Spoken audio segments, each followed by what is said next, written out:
ईमानदार भूत की अनोखी कहानी। भाग 1। पुरानी हवेली का रहस्य। उत्तर प्रदेश के एक छोटे से गांव में एक बहुत पुरानी हवेली थी, जिसे लोग चौधरी हवेली के नाम से जानते थे। ये हवेली दशकों से वीरान पड़ी थी क्योंकि लोगों का मानना था कि वहां एक भूत का साया है। कोई भी उस हवेली के पास जाने की हिम्मत नहीं करता था, खासकर रात के समय। लेकिन इस गांव के 22 साल के लड़के अर्जुन को भूत प्रेत की कहानियों पर विश्वास नहीं था। उसने ठान लिया कि वह इस हवेली में जाकर सच्चाई पता लगाएगा। भाग 2। अर्जुन की हिम्मत। अर्जुन एक बहादुर और समझदार युवक था। वह अपने दोस्तों से कहता, भूत प्रेत कुछ नहीं होते, ये सब मन का वहम है। एक रात जब पूरा गांव सो रहा था, अर्जुन एक टॉर्च और लाठी लेकर हवेली में जाने के लिए निकल पड़ा। हवेली में घुसते ही उसे अजीब सी ठंडक महसूस हुई। चारों ओर घना अंधेरा था, दीवारों पर जाले लगे हुए थे और खिड़कियां हवा से हिल रही थीं।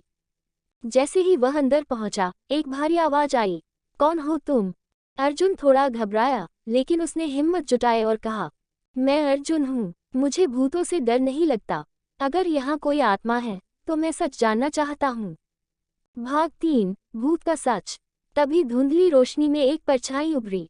एक बुजुर्ग आदमी की आत्मा सामने खड़ी थी। उसकी आंखों में सच्चाई झलक रही थी। भूत ने धीरे से कहा, मेरा नाम ठाकुर सुरेंद्र प्रताप है। मैं इस हवेली का मालिक था, लेकिन मेरी मौत एक साजिश का नतीजा थी। अर्जुन चौंक गया। उसने पूछा, कैसी साजिश? भूत ने बताया कि वर्षों पहले उसके नौकर और कुछ लालची लोगों ने उसे धोखे से मार डाला था और उसकी दौलत लूट ली थी। लेकिन मरने के बाद भी वह अपनी ईमानदारी नहीं भूला। वह चाहता था कि उसकी सच्चाई दुनिया के सामने आए ताकि उसका नाम बदनाम न हो। भाग 4। सच्चाई की जीत। अर्जुन ने भूत से वादा किया कि वह इस रहस्य को उजागर करेगा। अगले दिन उसने गांव के बुजुर्गों और पंचायत को ये पूरी कहानी सुनाई।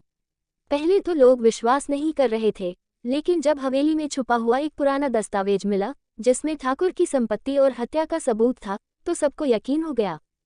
गांव वालों ने पुलिस को खबर दी और जांच के बाद ये साबित हो गया कि ठाकुर की हत्या की गई थी। इसके बाद ठाकुर की आत्मा ने अर्जुन को धन्यवाद दिया और कहा, अब मैं शांति से जा सकता हूँ, क्योंकि मेरी ईमानदारी को दुनिया ने स्वीकार कर लिया है। भाग 5। ईमानदारी की सीख। इस घटना के बाद हवेली को फिर से सजाया गया और उसे एक धर्मशाला में बदल दिया गया। अर्जुन की हिम्मत और सच्चाई के प्रति समर्पण ने सबको ये सिखाया कि ईमानदारी कभी मरती नहीं, चाहे कितनी भी बड़ी साजिश क्यों न हो। इस तरह ईमानदार भूत की आत्मा को मुक्ति मिली और गांव में फिर कभी किसी ने किसी भूत को नहीं देखा। सीख, सच्चाई और ईमानदारी हमेशा जीतती है, भले ही देर से ही सही। योजक चिन्ह, योजक चिन्ह, योजक चिन्ह।